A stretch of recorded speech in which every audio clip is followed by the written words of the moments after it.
Kapatid sa pananampalataya, maaaring may magsabi sa iyo na huwag niyong husgahan ang mga tao na hindi nagsasala dahil marami sa kanila ang mabubuting tao, malinis ang kanilang mga puso. Ngunit tandaan natin kapatid na ang pag-iwan ng sala ay isa po ito sa pinakamalaking kasalanan sa relihiyong Islam. Sinabi ni Propeta sallallahu alaihi wasallam sa kanyang hadith, "Al-ahdu alladhi bainana wa bainahum as-salah, faman tarakaha faqad kafar." Ang pagitan natin at pagitan ng mga hindi mananampalataya, yung pagkakaiba natin ay ang sala. At sino man na mag-iwan ng sala, tuluyan na iniwan ng sala, ay tunay na lumabas sa relihiyong Islam.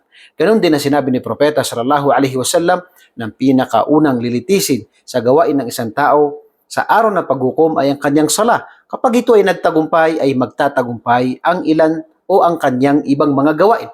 Pero kapag hindi nagtagumpay, ang kanyang sala ay hindi na magtatagumpay o hindi titingnan ni Allah subhanahu wa ta'ala ang kanyang ibang mga gawain. Kaya napakadelikado po ang pag-iwan ng sala.